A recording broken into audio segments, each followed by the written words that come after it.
All right, let's make some foam ruined archways. I mean, you could make them ruined, or you could make them more intact than this. But I've got 3 different styles here that I want to share with you how I made, and they're pretty simple. And it's kind of a long video. I probably should have just made one at a time, but hey, I'll timestamp it so you can skip around to where you want to be. Here's a cool one with some vines too, but we'll get into how I did this. And the first thing it starts with is just a piece of foam. What I do here is I'm getting my centers. This is a 12 by 12 inch piece of foam that I cut down from a 24 by 24 piece. I got 4 pieces. So what I want to do is I want to kind of get a measurement of how wide I think I want to make this. And what I'm going to end up doing is cutting this directly in half on the 6-inch mark. Remember, it's 12 by 12, so I'm going to get 2 pieces out of this. They're going to end up being 6 by 12, and that gives me the size that I want to use for this tutorial here. And I've got a T-square. It just helps me. Most of the time it helps me. It takes a lot of room to use a T-square, but I like it because it has that nice ledge on the top where you can put the T-square, and you don't have to do it with a ruler where you rotate everything around, and so it makes it pretty nice, but it does take up a little bit more room. So I made a couple passes with that blade. Let's just snap it. Kung Fu. Not really. Look at this Mythic Legions figure, looking really good. So I want to put him up on here, and where I think the archway is going to be. It's not going to be centered, remember, because this is going to be a broken archway, so it needs to be offset to some degree to the right or the left. And the way I want to offset it is I'm going to get a measurement for one side of the wall, which sometimes it's 1 inch, sometimes it's 1.5 inches. It really depends on what you want. Here, I think I may have done a 1-inch piece. Yes, that looks like a 1-inch column on one side. I measure out 1 inch on top and 1 inch out of the bottom, and then I draw the line between the 2 points, and it gives me a straight 1-inch line all the way down. Now, I'm just going to use this old CD. If you've got some old crappy Michael Bolton CD or something laying around, maybe a new Motley Crue CD. Anyway, yeah, I've got an old CD. And I'm going to use this for the archway, but it's kind of an illusion because remember, it's not going to be centered. It's going to be offset because it's going to be a broken archway. So I want to put this at about a right height, the right height for the figure's head. I want to give him a little bit of room on top because I might want to use this for a different size figure too. So I find the place where I think this is going to work best. And I have the CD edge bumped up against that 1-inch mark on the other side because that's going to be the column part of the archway, the support side of it that's not broken away. So I want to make sure that that edge of the disc is lined up. And you can use a plate. You can use whatever gives you a good arc. You can use, a cup. But a CD tends to be a really good size for making arches. And put it right up against the edge of that column. And once I get a good height that I think I'm happy with, and I know the figure's going to have room in there to move, I'm going to go ahead and make my arch. I want to make my arch. No, it's arc. There we go. Now, remember, we're going to cut some of this off, or tear some of it off. Yes, I'm in my shorts.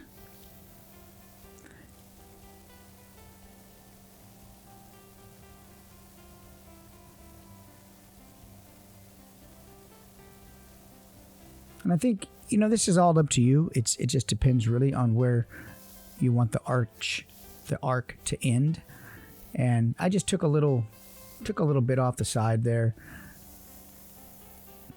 There's no real set in stone. I mean, you could take more or less off. It doesn't matter. I just decided to take probably about 1.5 inches off or so.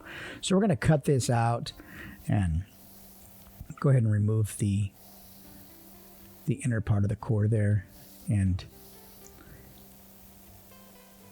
get that all out of the way. And I guess if this was going to be something that wasn't like ruined or something, I probably would, use a hot wire cutter or something, or be a little bit more exact with the cut. But it's going to be kind of ruined, so I don't have to really be too precise with it. So now we've got a basic outline for an arch. We've got some wall on top of the arch. We've got a column going down one side of the arch. And a basic partial arch there that looks pretty cool. We'll tear a little bit of this edge off. Now what I want to do, I'm going to keep this first one really pretty simple. I just want to be able to use the ruler for this. First I want to make another arc over the top. The more you think about a word, the more you forget the word. But this will be an arch. I want to sort of offset it up to the top, maybe, an inch or so, because I want to draw some individual little bricks on here. There's a couple ways you can do this. You can cut these out individually with other bits of scrap foam and glue these on. In this one, though, I want to keep it as simple as possible. On the first one, I just want to go ahead and carve them in there. So I'm just going to draw them in there by hand. They don't have to be perfect. They don't have to be precisely measured out. This is, unless you want to, this is real loose right here on this one. Fast and loose, man. So we'll draw these on here and get ourselves set up. Once we have these little bits of stone drawn on here, and you just want to take this arc, up to the column line that I drew, that 1 inch column line. They don't want to go past that because then it doesn't look right. So go ahead and sort of define these a little bit more with the marker, and we're going to start making some lines on here. And I'm not going to do any real set measurement. I'm just going to use the ruler, the width of the ruler at various heights. There it is. And I think the width of this ruler is like 1.25 inches or something like that. Just keeping it real simple. 1.25 inches, and we're just going to make the column the width of that line, which is 1 inch before it meets the archway there. Then I'm going to draw the line straight across, and I'm just going to make eyeball here some staggered lines for some brick or stone pieces. This is totally up to you, however you want to do it. I'm just doing this all really fast and easy with the single ruler for the measurement. It's just really a simple one. Keep it simple. And we've got a basic outline here, of structure.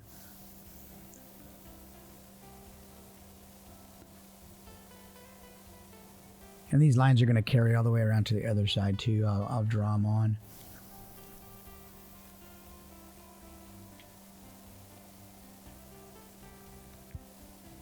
And I'll show you that. You can see that arch is already made right there to the left. I forgot the rest of that video. I don't know where it did. Sometimes I push the button on GoPro, and since it's over my head, I think it's recording, and it's like in still, it's in stop motion mode or something, or time lapse mode or something. Anyway, I do have more footage of that, so stick around for that. Let's do the same thing. We're going to do the exact same thing. Cut our piece. We're going to make the column on this one. See, the column on the one that we started on is only 1 inch. The column on this one is going to be 1.5 inches. I want a thicker column on this one. And about the same height. It's going to be about 8 inches in height right there.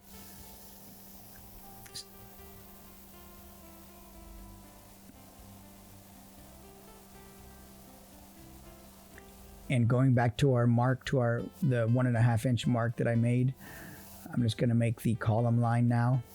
And these lines will come in handy later, and I'll show you why, especially on this design here, because it's like individual stones and it's easy for me to get confused. So if I can lay stuff out in lines and grids and sections, it's a lot easier for me mentally, because I get lost in all the lines and stuff sometimes. So we're going to go ahead and make our arch with the Sharpie, and that looks good to me. He fits in there nice. There's some room for, if you want to try to put an ogre peeking through there or something, you got a little bit of room. But we've got our basic shape lined out just like the other arch that we started. And looks good to me. And these all start the same way. Go ahead and get this bad boy cut.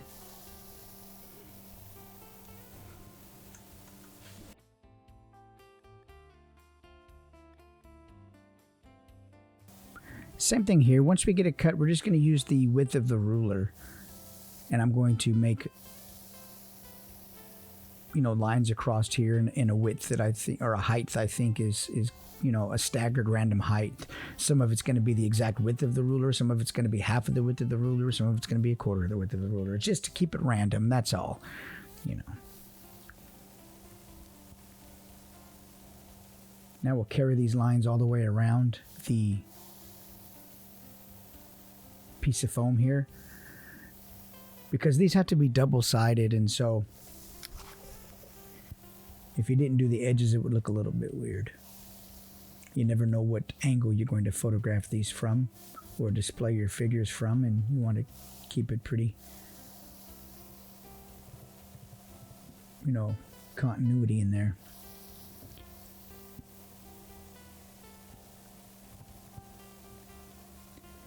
I go ahead and measure my column, line the rest of the way up, and then I just go ahead and draw that on there. I didn't have it drawn on the other side.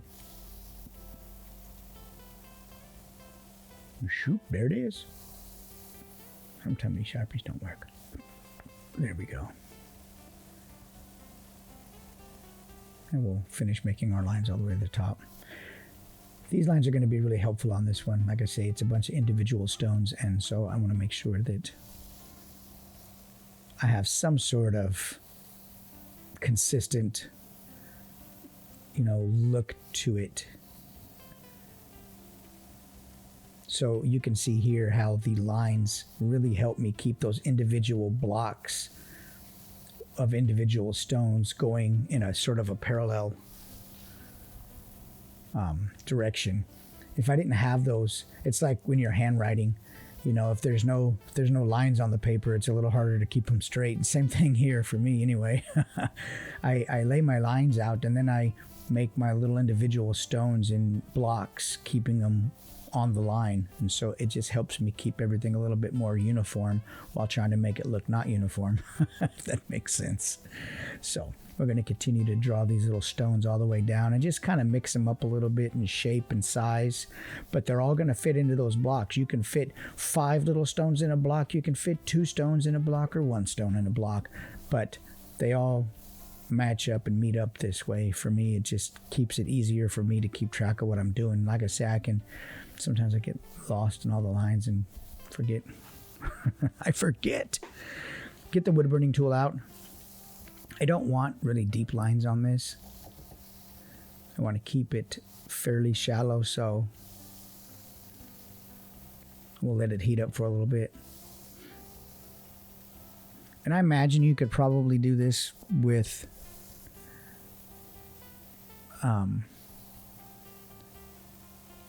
a blade too. It would be a lot more difficult. I really recommend the wood burning tool. It's just going to give you that depth and that little bit of a melt that you want between the stones. And if you're trying to do this with a ruler like you would do traditional bricks and a stucco, an X-Acto knife, you're not really going to get the curves and stuff that you want. So that, you know, you might be able to get it, but I wouldn't want to fuss with that. I'd stick with the wood burning tool here. And this does put off a little bit of a smell, so if you want to do this with a window open or something, it'd probably be better, because this does stink, and who knows what I'm inhaling right here. But I'm stubborn, so so we're gonna go at it like this. Imagine if I could really, man, go this quickly. I'd be like a human laser cutter. That'd be awesome. I'd get a lot done. Look how nice this is shaping up already. And so the first one we did was more of a squared stacked stone. This one here is more of an individual type stone, little individual pieces of stone that make up the whole column and wall section. Sometimes, you know, I keep that tape on there because it will change the dial and the temperature if you don't keep that tape on there, and then you'll be like, your wood burning tool will go all the way through the foam, or it will turn down and it won't burn at all. I keep tape on there, and I find it's easier to keep the cord over my shoulder while I do this. That way the weight of the temperature gauge doesn't, you know, keep pulling the wood burning tool down toward the ground. So I just keep it up over my shoulder. It makes it a little easier to you know, kind of keep the movement going without having to constantly fuss with the cord. And you can see that it's turned down real low. So this is back on the other side, and you can see I've got some measurements there. Like I was saying before, this is a 12 by 6. It was a 12 by 12. We cut them in half. And this column on this one is the 1.5 inch from the edge. I like a wider column sometimes and a narrower column other times. It just depends. I mean, it's totally up to you. Sometimes you can take two of these and butt them up with each other, and you have a 1 inch column on one side and a 1.5 inch on the other side, and it looks cool. It you know, so gonna make our individual stones inside the lines that we drew. If you don't have to draw lines for yours and you can just draw these on there freehand, man, then fantastic. I've seen people do it where they just do it, you know, just draw them on there with no lines or no reference, and I'm like, yeah, I can't really visualize that too well. I need something a little bit more laid out. My mind doesn't work that way. But just creating random patterns, stagger it. We don't want two lines meeting up in the same direction, right, you know, under each other. We want to keep it random and keep the lines going in a staggered sort of way. And there we are. Let's wood burn this side, man. We're moving now. All right, we've got that wood burned. Now we're going to go ahead and hit this with the old spray paint. I know what some of you are thinking. I've textured it too with that lava rock next to me there. Let's go spray paint this. I know some of you are thinking, but I thought you can't spray paint foam. But you can. Just got to take your time and keep a distance. Keep a distance initially, probably about 18 inches or so. Feather, you know, dust it on there. Get a real light misting of the spray paint on there. And then once you don't see pink anymore, then you can go ahead and lay it on a little thicker if you want. But it's the propellant that is the problem, not the spray paint. We're looking pretty good here. When spray painting this, you want to make sure to spray paint it from all angles. Upside down, from the left to the right, to the bottom to the top. Get all those little nooks and crannies. So back to the first archway now. What I'm doing here is we're going to go ahead and we've kind of got the two archways in the same, you know, about the same finished position here. And so I want to go ahead and start laying some grout lining and washing these. And it's just a little joint compound mixed with some apple barrel paint, microfiber towel, and some water. Wring it out really well. Go ahead and lay that sheetrock mud inside there with whatever color you want. I use a darker color here because it's on a bright piece of foam. I spray painted this one a little different, a little lighter gray. One is a granite, I think, and one is a stone. They're both Rust-Oleum 2-in-1. But then you just go ahead and with a towel that is wrung out, and microfiber preferably, go ahead and just wipe. Don't drag, just wipe until you remove the sheetrock mud that is on the very surface, and it leaves the sheetrock mud that inside the grout lines and the crevices. A little squeegee here, one of these little handheld squeegees are really nice to be able to use for something like this. Or you can use a debit card or whatever you have, a putty knife. One reason I use spray paint for this is because it's a really durable finish, and I don't have to worry about dragging any acrylic paint off while I do this because it's going to be a little bit wet.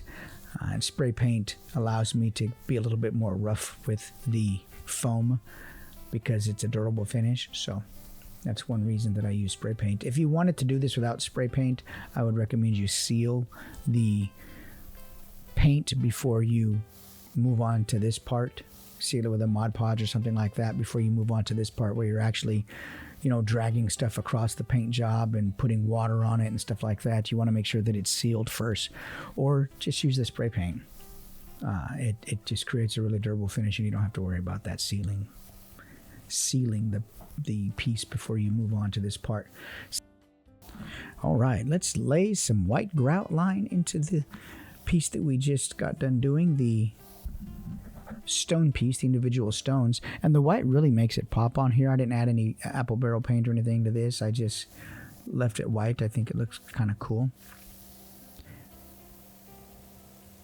Now, if you can't get it into all the little edges and stuff like that on the inside and in the archway, then you can just go ahead and use like one of those little dollar paint brushes, those chip brushes from Home Depot, or Walmart has them also. But the main thing is you want to get it in all the little lines and all the places that you cut with the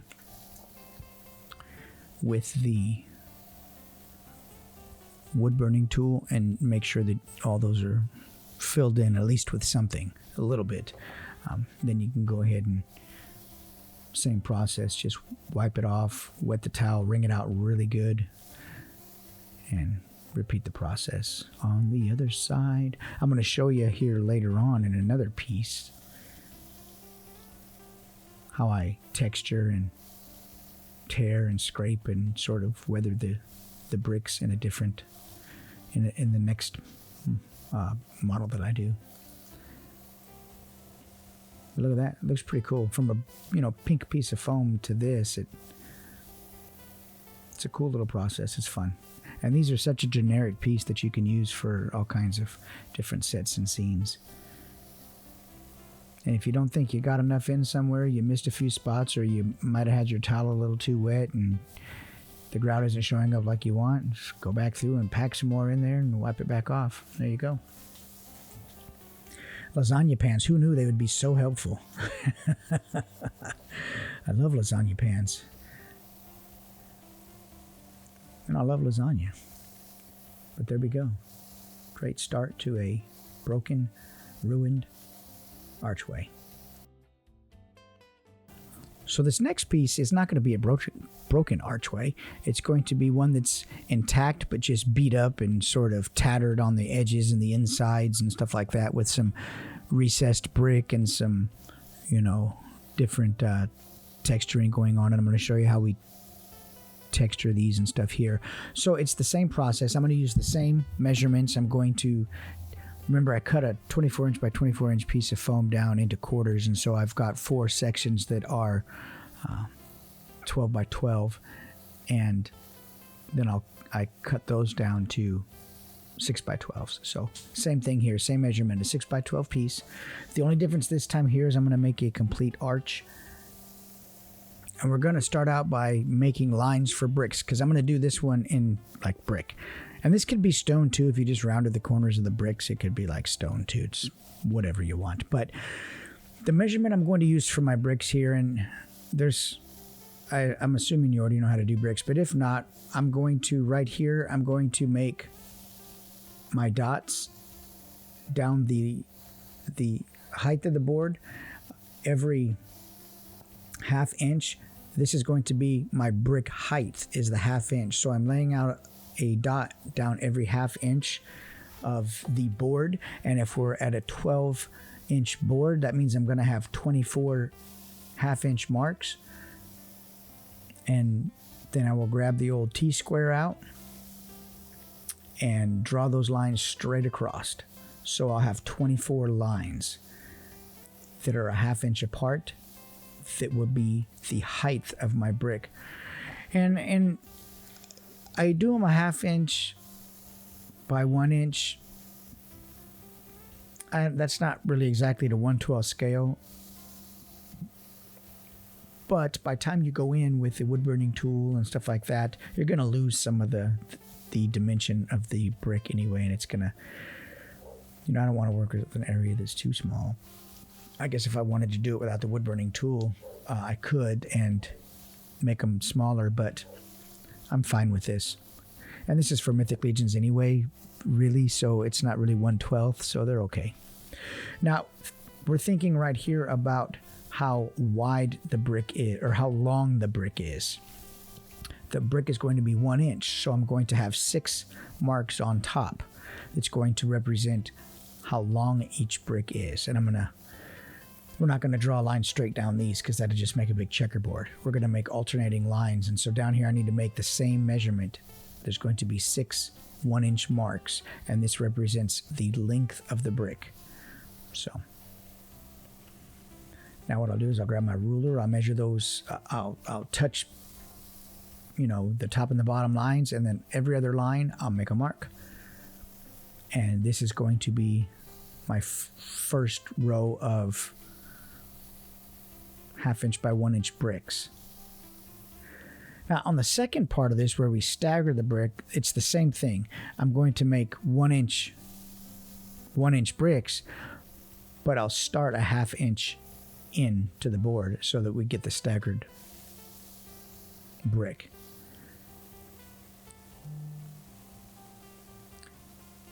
So you'll see here I'll start a half-inch in right there, and then it's the same thing every inch. We'll make our marks, and this gives us an offset line a half-inch into each brick, so it gives us that staggered look. For those of you that use laser cutters for this, then proceed however you proceed. But I make all the bricks first.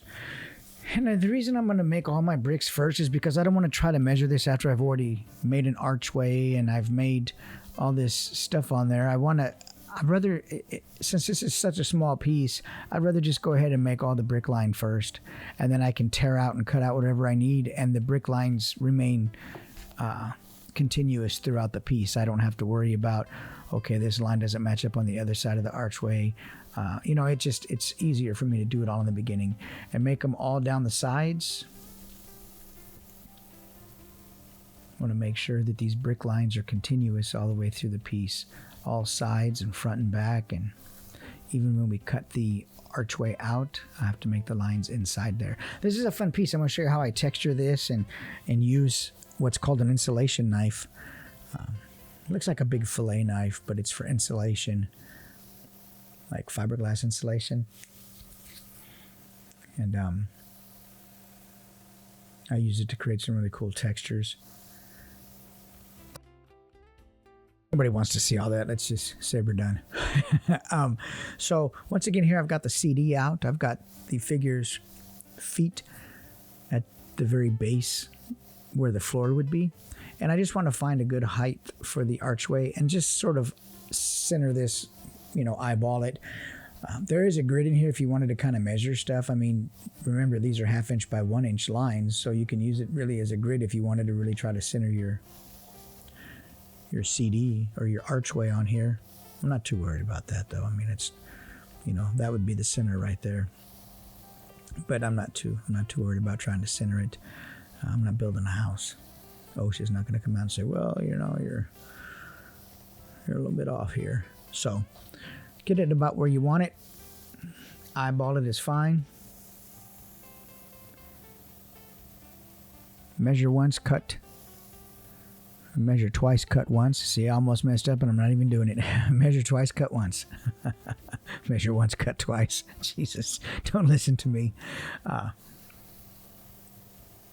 But I mean, I think we're looking kind of good right here. I've got, what I want to make sure of is that I have enough column on each side. I don't want it too thin because I'm going to be cutting some of this off. So I really need to just make sure that when I eyeball this and I kind of line up the columns and line up the archway, that, you know, everything is going to look good, because once I don't want to waste all this material and time.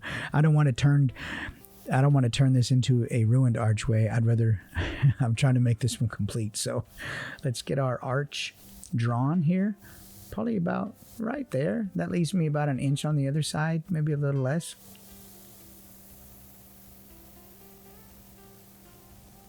And we'll go ahead and make our vertical piece here and our little sort of bat ears to kind of, it doesn't really have to be center. I just have to leave myself enough room on both sides where I can chip and chunk pieces of foam out and still leave a column there that's not too flimsy. That's all. So as long as I have enough on each side, I'm good. It doesn't have to be center. So we're going to go ahead and get this cut out and move on to the next step, which is wood burning all the brick lines. And I'll spare you the entire process. This doesn't take very long when you wood burn the brick lines, though. I mean, it moves along pretty quick. Low heat, quick lines. Sometimes you might mess up. Sometimes the line might not all the way connect, but there's always grout to put in there. So, yay for grout. If there wasn't foam in a can and grout and trim, my construction in real life would suck. So thank God for trim and grout and foam in a can. same principle here. You know, it's thankfully there's ways to hide stuff. All right, I'm gonna show you now that this is all done, how to texture these things and get the old lava rock and roll that thing across there. I don't use foil because after a while foil just compresses and it gets really small and all foil dusty and foil particles fly everywhere and it's hard on my hands, so I just use a lava rock. Roll that thing across there and hold the columns when you do this. They're thin and you don't want to push and stress those and snap them off, because then you'd have to poke a hole in the broken area, top and bottom. Then you'd have to put a wooden dowel in there with a little hot glue and put it into the hole and then glue it back together, and it just hold it. Rotate the rock around, whatever you're texturing with, just rotate it, keep the things random, keep the patterns random, and break it up a little bit. Now, one of the things about this too is wherever we cut the archway out of the door, out of that opening, the inside of the foam there is not going to be easy to texture because it has it's a little bit more spongy. There's not a heated finish on the outside of it. Is like when you first see the foam at Home Depot, it's shiny. That's because the surface has been heated. So you can use a heat gun to do that, and I'll show you here in a little bit what I'm talking about. Once I texture everything and chip all the pieces out, I'll go back through with a heat gun and get that hard, rigid finish back on it so that it accepts paint and texture and stuff pretty well. So at any rate, let's keep on texturing this with the rock. And I'm going to be using a tool here in a couple minutes, and it's what I was talking about. It's a insulation knife. And what I'll do with the insulation knife is I'll use it to cut crevices, and I'll use the tip of it to drag it across the surface of the foam, creating all these cool little stacked looking layered bits of worn surface to the rock. And it's a nice tool. You don't have to use it. You could probably get by with using like a home kitchen knife or something. But I like it because it's long. You'll see it here, and I think it's like $20. It's just called an insulation knife, and I use it when I make rocks and use it for stuff like this here. And there it is. Look at that. Go ahead and start to take away individual little pieces of brick on the edge that I think needs to go. That piece needed to go. I just want to create some missing bits and pieces of brick or stone out of this structure here. The main thing you want to watch out for is you don't really want any rounded lines. You want hard, jagged, sharp, defined edges, because bricks don't really break in an arc, in an arch, in a rounded way. They, you know, there's jaggedness to it, and so you don't want it smooth. See, I'll scrub the edge of the foam there, and it really starts to create these little layers of like strata or something, little stacked bits of wear that look really cool. And I'll go around the piece and I'll just randomly take bits out, cut, carve, pull, pinch, scrape. You know, you guys know how to texture stuff. And I'll do it on the inside and the outside, and it's all up to you here. I mean, there's no right way or wrong end result. It's just, I want this to look worn, and I keep going until I get the look that I personally like for what I'm doing. Or until my hands hurt. That's it, man. Right. Had about enough of that. Let's put the heat gun on this. And like I was saying, this gets the exposed foam, the more spongy foam, back. To a more rigid surface that I can easily paint and dry brush and stuff like that. It's going to accept texture and things a lot better and give an overall better finish. And you'll see once you put the heat gun on it, it will pretty much start to change. You could see it right there. It just gets shiny again, and it gets more rigid and more toothy. And that's what I'm after with that. So once you expose foam down into the center, you're going to run into that spongy looking stuff that doesn't tend, it's more resilient. It doesn't tend to take the texture as well unless you heat it back up. But look here, we got a great looking start to a cool looking piece.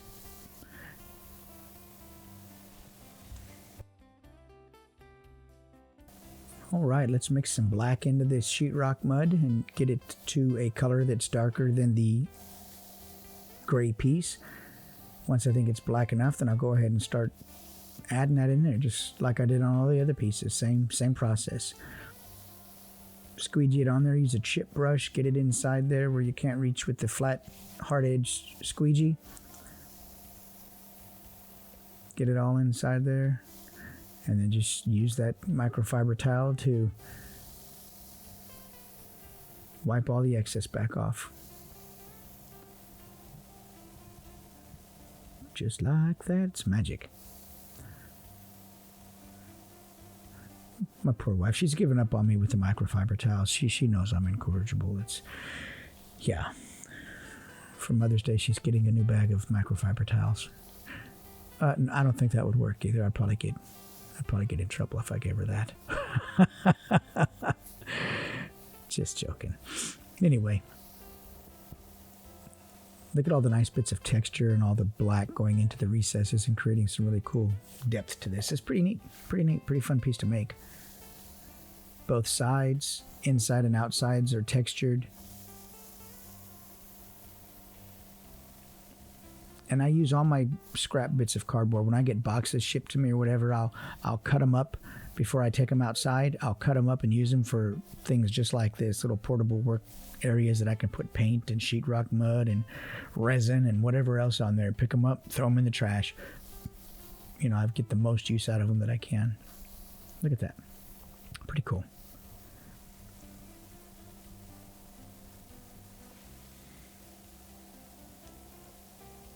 And just keep doing this until the entire piece is all filled in with the sheetrock mud and apple barrel paint. All right, let's dry brush. This is a pretty dark piece. We want something to visually grab a hold of with our eyes. We want some definition. We want some light play when we go to light this and photograph it with our figures.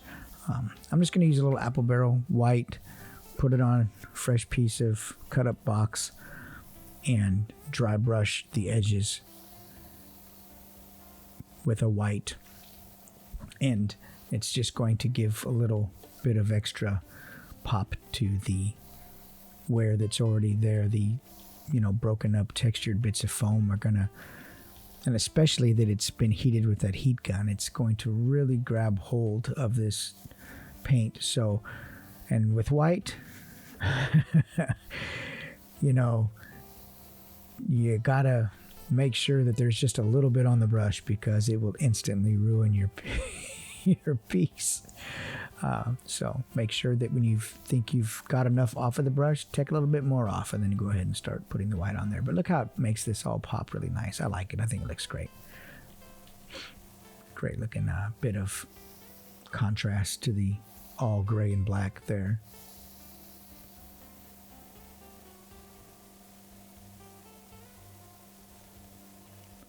And I'm not looking to brush the entire piece, just the textured crevices and holes and bits of ruined part, the edging. I don't need this all over the wall and the other parts. It wouldn't make any sense. Might not even make sense here, but I like the way it looks, so there you go. That's what matters.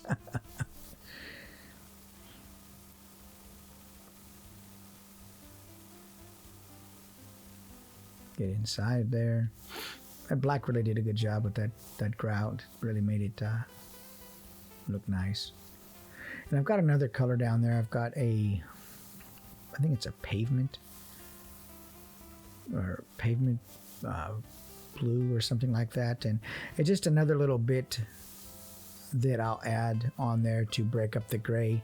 It's going to just give the eye some different color in there that's subtle and sort of complementary to the gray, but breaks up the overall grayness of the piece. It's still a close gray, but it's not. And it's just a subtle bit of depth that your eye can grab hold of to look nice, and so I add that on there.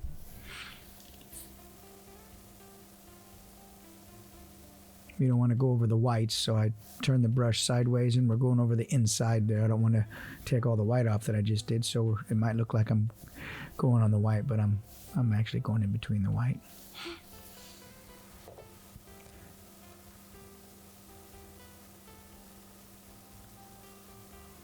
There we go. Looking good, looking good. We'll just continue on the dry brushing until I think that it looks good. Until I'm happy with it, and I think there's a little bit of depth in there and something for your eyes to grab on and look nice, and then we'll move on to the next part. All right, looks good to me. Let's get it to stand up on my uneven work surface, but why I wanted to stand up, I'm not quite sure, but let's take a look around it and see how it looks overall. Got some little blue in there, some gray, some black, some white. Lots of texture going on. I think it looks pretty decent. I mean, it's going to photograph nice. And ultimately, that's what I'm after. I'm not after hyper-realistic stuff. That's not my thing. Got a little piece there that I got to fill in. No problem. Got plenty of paint on my wall to fill that in. But now we're going to add some vines and stuff to this. So, this here is a weird method. I mean, I didn't make it up or nothing. Actually, what I'm going to do is I'm going to add a little moss to the wall before I add some vines. So don't let me get ahead of myself. I've got the Woodland Scenics, green turf bottle there. And what I want to do is mix a little bit of tacky glue with water. Just enough to get it fluid. I don't want to do it with straight glue. Straight glue has a way of making the Woodland Scenic stuff a bit clumpy and look saturated, like gives it a weird look. And I'm not using that much of it, so it probably wouldn't be noticeable. But what I'm looking for here is just a a watery bit of glue, and I'm going to go into the cracks and crevices of some of the pieces on the wall that are chunked out and broken out, and I'm just going to act like a little bit of grass or a little bit of moss started growing in some of those brick holes. That's all. Just a little tiny bit.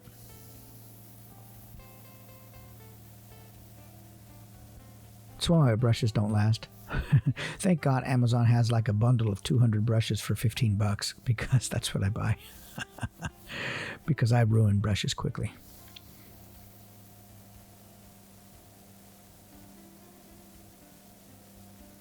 I think we're looking pretty good here. So I'll get another brush out of the cup here, one that has got a really fine tip on it that is going to allow me to place this watery glue just in little tiny areas that I want. And it doesn't take much. You don't need a sopping, dripping, wet area here. You just want a little bit. And then I'm going to take a little bit of this and just pinch it and get a paper towel and put it under there, because whatever falls down to the bottom I can use again. That way this bottle will last me the next 200 years because it's so dang big and I use so little. Take a little pinch, drop it down in where I put the watery glue. And it just gives your eyes something, another little something to pop to. A little bit of color on a gray wall, a little bit of color in a photograph that, normally, wouldn't be there. And this is just an extra step that helps create a little bit more depth, and I like it. And at the end of the day, we do this stuff the way we like it, because it pleases us, and it's our vision of what the piece should look like. Good or bad, but it's my artistic vision. And we'll just go in. We're not going to hit every hole. I don't want a big old bunch of green on here. Just that random bit of subtleness that makes the gray break up a little bit, and that's all I'm after.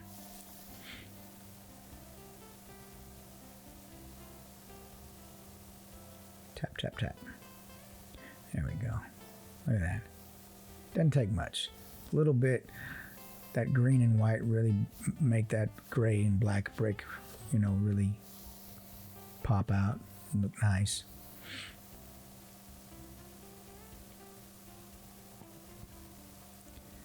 Go ahead and do a little bit on the sides. And here we are. I think we've got a little bit of gray, a little bit of green, a little bit of white. Got a nice bit of contrasty, eye-popping color on there. Nothing too wild, but just enough to make it interesting, And there we go. I'm going to wrap this up and put all those little bits back in there. I don't need to. I've got so much of this and I use so little of it, but why throw it away? Maybe my kids might want to use this. All right. All right, let's put some vines on here. Now the vines here, same thing. Water and glue, but we want to take a little bit of twine and just put it in your fingers and sort of unroll it. Unroll it apart from itself. And this is going to be totally up to whatever look you're after. There can be thick, ropey parts. There can be frayed, hairy, wild ends. And the best approach is a combination of all those things in different directions. And so what I'll do is I'll pull it apart here and I'll start to get it where it's nice and frayed and it's going in all these different little directions. We've got some really thin areas, some really wispy hair-like areas, and some more thicker, stalk-like vine areas, as a vine would kind of grow down the wall of one of these, ruined bits of stone building that remains, as the jungle begins to take over, or the medieval forest begins to take over. And so that's kind of the look that we're after. And this is just twine. You can buy it from the jeweler's section, or you can go to the floral area in Walmart or something, and they've got a bigger rope that is made up of, individual bits of twisted twine. And so anyway, you want to kind of get it a little bit wet, put it on here, get your little brush, clean that up, wet this down a little bit with the watery glue. Move it around in a position that you like. And build it all up on itself. You'll see here in the final images what I've done with it and how I sort of build it up. You want the watery glue on here, and you really want to use, to trim the excess off, as small a pair of scissors as you can find, because until this is dry, if you go to pull one piece, you're going to pull the whole thing, and bigger scissors tend to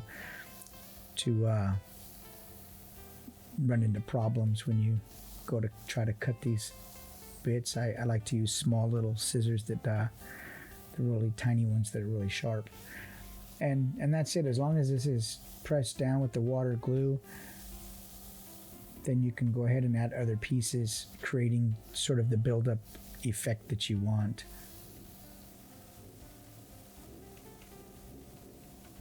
And I'm going to grab a pair of those scissors now to show you what I'm talking about. They're like, I use them with the Cricut machine and stuff like that. They're like little, and I just cut the excess off the top here. There we go. And then I've got the heat gun there. I can go ahead and get this, drying pretty quick. It's just thin, watered down glue, so it'll dry pretty quick when you put the heat gun on it. That way you don't take a chance and move this stuff around or get stuck on something and you pull it off or whatever. It can be kind of like it can be a headache.